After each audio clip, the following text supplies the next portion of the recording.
जय हिंद दोस्तों। आपके अपने परिवार द शिवा एकेडमी में मैं आप सभी का स्वागत करता हूं। दोस्तों, हम लोग जीके और जीएस के महत्वपूर्ण टॉप 30 प्रश्नों की सीरीज को कर रहे हैं दोस्तों, जिसका आज पार्ट 3 है। यदि आप लोगों ने दोनों पार्ट को नहीं देखा है तो प्ले लिस्ट में जाकर उसे अवश्य देख लें। चैनल पे नए हैं तो चैनल को सब्सक्राइब कर लें दोस्तों, बेल आइकन की घंटी को प्रेस कर लें तथा हमारे इस सेशन को ज़्यादा से ज़्यादा शेयर करें। तो आइए दोस्तों, चलते हैं आज के अपने पहले प्रश्न पर। आज का हमारा पहला प्रश्न है, बायोगैस का मुख्य घटक है acetic acid, oxygen, methyl alcohol, D कह रहा है मीथेन। तो बायोगैस का मुख्य घटक होता है दोस्तों मीथेन, डी इसका सही आंसर है। अगला प्रश्न देख लेते हैं, प्रश्न नंबर 2। भीड़ को तीतर बीतर करने में पुलिस द्वारा इस्तेमाल की जाने वाली आश्रु गैस क्या होती है? Chlorine, ammonia, hydrogen sulphide, carbon dioxide. तो इसका कौन सही हो जाएगा दोस्तों? इसका हो जाएगा ए, क्लोरीन गैस होती है आश्रु गैस दोस्तों। ए बिल्कुल इसका सही आंसर है। अगला प्रश्न देख लेते हैं, प्रश्न नंबर 3। मधुमेह के रोगियों द्वारा प्रयोग में लाए जाने वाले स्वीट टेक्स में कितनी ऊर्जा होती है? 10 कैलोरी, 100 कैलोरी, 0 कैलोरी, या डी कह रहा है 5 कैलोरी। तो इसका सही जवाब है दोस्तों, मधुमेह रोग के रोगियों द्वारा प्रयोग में लाए जाने वाली स्वीटेक्स में 0 कैलोरी ऊर्जा होती है। इसका सी आंसर सही है। आगे देखते हैं अगला प्रश्न। एस्बेस्टॉस द्वारा फैला रोग कौन होता है? लकवा, अतिसार, पेचिश, वास्तस्फीति। बताइए दोस्तों, एस्बेस्टॉस द्वारा कौन सा रोग फैलता है? तो यह रोग फैलता है दोस्तों वात स्फीति रोग फैलता है। डी इसका सही आंसर है। अगला प्रश्न होगा 5 नंबर। वह औषधि कौन सी है जो दुश्चिंता को कम करती है और शांति प्रदान करती है? मूत्रलय, पीड़ाहरक, प्रशांतक, इनमें से कोई नहीं। तो इसका सही जवाब हो जाएगा दोस्तों प्रशांतक जो दवा है वह दुश्चिंता को कम करती है और शांति प्रदान करती है। सी इसका सही आंसर है। अगला प्रश्न, प्रश्न नंबर 6। ब्रेल लिपि की खोज से कौन जुड़ा है? Alfred Nobel, John Salks, Macmillan, Louis Braille. बताइए दोस्तों, तो लुईस ब्रेल जी हैं दोस्तों, वह ब्रेल लिपि से जुड़े हुए हैं। तो डी इसका सही जवाब है। अगला प्रश्न, प्रश्न नंबर 7। एलिसा परीक्षण द्वारा किसका निदान करते हैं? कैंसर का, अक्षमा के कीटाणुओं का, पोलियो वायरस का, एड्स के प्रतिरक्षियों का। बताइए दोस्तों, एलिसा परीक्षण किसके निदान करने के लिए होता है? तो इसका डी बिल्कुल सही आंसर है। एड्स के प्रतिरक्षियों का निदान करने के लिए एलिसा किट का प्रयोग किया जाता है। अगला प्रश्न देख लेते हैं। पार्किंसन रोग के इलाज को विकसित करने में महत्वपूर्ण योगदान देने के लिए निम्नोक्त में से किसे नोबेल पुरस्कार प्रदान किया गया है? पार्किंसन रोग के इलाज के लिए दोस्तों फरीद मुराद को, रॉबर्ट बी लाफ्लिन को, वाल्टर कोहेन, अरविंद कार्लसन। तो इसका जो सही जवाब है दोस्तों वह है डी, अरविंद कार्लसन को पार्किंसन रोग के इलाज के लिए इन्हें नोबेल पुरस्कार प्रदान किया गया है। आगे देख लेते हैं अगला प्रश्न, भारत का बहुउद्देशीय दूरसंचार उपग्रह इंसैक्ट 2E कहां से छोड़ा गया था? थुम्बा, श्रीहरिकोटा, कोरू, Baikonur.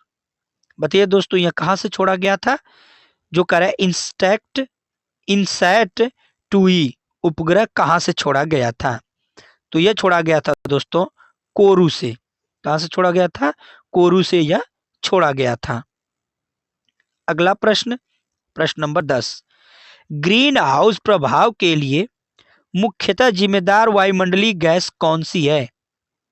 Nitrogen, oxygen, carbon dioxide, या डी कह रहा है ओजोन।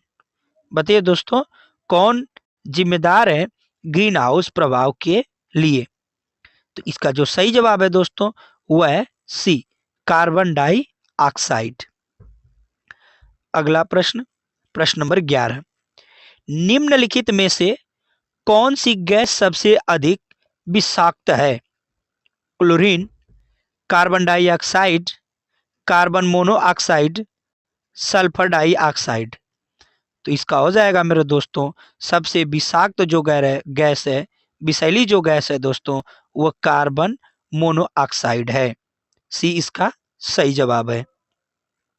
अगला प्रश्न, प्रश्न नंबर 12, ओजोन परत का अवक्षय मुख्यतः किस कारण से होता है? विमानन ईंधन, क्लोरोफ्लोरोकार्बन, ज्वालामुखी उद्भेदन से, रेडियोधर्मी किरणें से। बताइए दोस्तों, ओजोन परत का अपक्षय मुख्यतः किसके कारण होता है? तो यह होता है दोस्तों क्लोरोफ्लोरोकार्बन से, जिसको CFC भी कहते हैं। तो बी इसका सही जवाब है। अगला प्रश्न, प्रश्न नंबर 13, ऑटोमोबाइल वाहनों द्वारा निष्कासित मुख्य नुकसानदेह गैस जिससे वायु प्रदूषण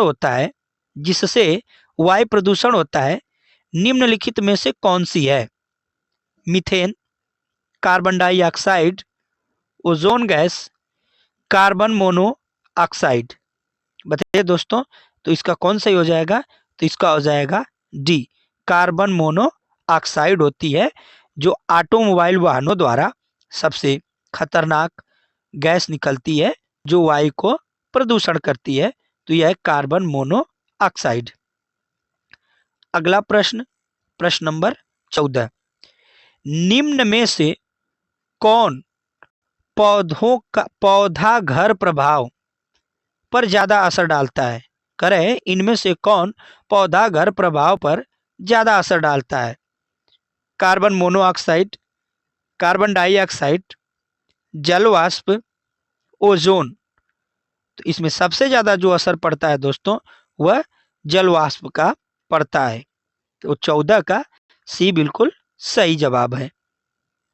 आगे देखते हैं अगला प्रश्न, जिंक फास्फाइड जिंक फास्फाइड का आमतौर पर प्रयोग किया जाता है कवकनाशी के रूप में, कृंतनाशी के रूप में, गंधहारक के रूप में, या शाकनाशी के रूप में? शाकनाशी के रूप में। तो इसका सही जवाब हो जाएगा दोस्तों बी, कृंतनाशी के रूप में जिंक फास्फाइड का प्रयोग किया जाता है। आगे देख लेते हैं अगला प्रश्न, प्राकृतिक में पारिस्थितिकी तंत्र में निम्नलिखित में से किस तत्व का प्रतिशत सबसे अधिक होता है? Carbon, phosphorus, hydrogen, nitrogen. तो इसका जो सही जवाब है दोस्तों वह है डी, वायुमंडल में या पारिस्थितिकी में सबसे ज्यादा जो प्रतिशत होता है दोस्तों वह होता है नाइट्रोजन का। आगे देख लेते हैं अगला प्रश्न, ताम्र एवं टीन के मिश्र धातु को क्या कहते हैं?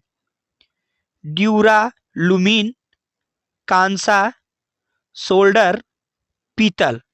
बताइए दोस्तों, ताम्र एवं टीन के मिश्र धातु को क्या कहते हैं? तो इसे कहते हैं दोस्तों कांसा। बी बिल्कुल सही आंसर है। आगे देखते हैं अगला प्रश्न। कौन सा अधातु कमरे के ताप पर द्रव होता है? बताइए दोस्तों कि कौन सा अधातु कमरे के ताप पर द्रव होता है? एल्यूमिनियम, ब्रोमीन, तांबा, पारा। तो इसका जो सही जवाब है मेरे दोस्तों यह है डी, पारा। पारा बिल्कुल सही जवाब है इसका। आगे देख लेते हैं अगला प्रश्न। सीसा और टीन की मिश्र धातु को कहते हैं? उपधातु, गनमेटन, सोल्डर, स्टील। तो सीसा और टीन की मिश्र धातु को दोस्तों सोल्डर कहते हैं। सी इसका सही जवाब है। अगला प्रश्न। कार्बन का कौन सा अपरूप अधिक कठोर होता है? हीरा, कोयला, काजल, ग्रेफाइट। तो इसका जो सही जवाब है दोस्तों वह है ए, हीरा, जो कार्बन का सबसे कठोर अपरूप माना जाता है। तो ए इसका बिल्कुल सही जवाब है। आगे देख लेते हैं अगला प्रश्न। कॉपर को वायु में जलाने पर कौन सा यौगिक बनता है? Copper oxide, copper hydride, copper hydroxide, कुछ नहीं। तो कॉपर को वायु में जलाने में मेरे दोस्तों जो यौगिक बनता है वह बनता है कॉपर ऑक्साइड। ए बिल्कुल इसका सही आंसर है। आगे देखते हैं अगला प्रश्न। सिलिका क्या है? धातु, उपधातु, अधातु या इनमें से कोई नहीं? तो जो सिलिका होता है मेरे दोस्तों वह होता है उपधातु। बी इसका सही आंसर है, उपधातु। आगे देख लेते हैं अगला प्रश्न। धातु को पीटकर पत्थर बनाना आसान है, यह धातु के किस गुण धर्म को बतलाता है? आघातवर्ध्यता, चालकता, सक्रियता या कठोरता को बताता है? तो यह बताता है दोस्तों आघातवर्ध्यता को बताता है। ए इसका सही है कि धातु को पीटकर पत्थर बनाना आसान है। तो यह जो धातु का गुण है आघातवर्ध्यता कहलाता है। आगे देख लेते हैं अगला प्रश्न। अगर किसी मिश्र धातु में एक धातु पारद है तो इसे क्या कहते हैं? आयरन मिश्र धातु, अमलगम, जिंक मिश्र धातु या पारद मिश्र धातु? तो इसे कहते हैं दोस्तों अमलगम। क्या कहते हैं इसे? अमलगम कहते हैं। बी इसका बिल्कुल सही आंसर है। आगे देख लेते हैं अगला प्रश्न। जस्ता के अयस्क हैं सिनावार, सोडियम क्लोराइड, बॉक्साइड या जिंक ब्लेड? तो जो जस्ता के अयस्क होते हैं दोस्तों वह होते हैं जिंक ब्लेड। डी इसका सही आंसर है। आगे देख लेते हैं अगला प्रश्न। स्वप्नों का अध्ययन कहलाता है इथोलॉजी, फ्रेनोलॉजी, फ्रेनालॉजी, अनियो अनीरोलॉजी, क्रोमेटोलॉजी? तो जो सपनों का अध्ययन होते हैं दोस्तों उसे कहते हैं अनियोरोलॉजी के नाम से इसको जानते हैं। सी इसका सही जवाब है। अगला प्रश्न, प्रश्न नंबर 27। शुष्क सेल से किस तरह की ऊर्जा विद्युत होती है? वैद्युतीय, यांत्रिक, ताप, रासायनिक? तो इसका सही जवाब हो जाएगा दोस्तों डी, रासायनिक। शुष्क सेल से रासायनिक ऊर्जा विद्युत होती है। अगला प्रश्न, प्रश्न नंबर 28। भारतीय अंतरिक्ष अनुसंधान संगठन इसरो की स्थापना कब हुई थी? 1935, 1969, 1955, 1961। तो जो इसरो की स्थापना थी मेरे दोस्तों, वह हुई थी 1969 में। बी इसका सही आंसर है। आगे देख लेते हैं अगला प्रश्न। भारतीय अंतरिक्ष अनुसंधान संस्थान इसरो कहाँ स्थित है? त्रिवेंद्रम, दिल्ली, बंगलौर, अहमद अहमदनगर। तो जो इसरो है दोस्तों, वो कहाँ स्थित है? वह स्थित है बंगलोर में। सी इसका सही आंसर है। आगे चलते हैं अगले प्रश्न पर, और आज का हमारा लास्ट प्रश्न होगा दोस्तों 30 नंबर, कि सेंट्रल ड्रग्स रिसर्च इंस्टीट्यूट कहाँ स्थित है? लखनऊ, कोलकाता, दिल्ली, बंगलौर। तो इसका जो सही जवाब है दोस्तों, कि सेंट्रल ड्रग्स रिसर्च इंस्टीट्यूट जो स्थित है वह स्थित है लखनऊ में। ये बिल्कुल इसका सही जवाब है। तो यह रहे दोस्तों आज के हमारे टॉप 30 प्रश्न, और आपका स्कोर कितना रहा यह हमें कमेंट करके आप बताएंगे। यदि चैनल पे नए हैं दोस्तों, तो चैनल को सब्सक्राइब कर लें, बेल आइकन की घंटी को प्रेस कर लें, और हमारे इस सेशन को ज़्यादा से ज़्यादा शेयर कर दें। मिलते हैं दोस्तों अगली वीडियो में, तब तक के लिए धन्यवाद। जय हिंद।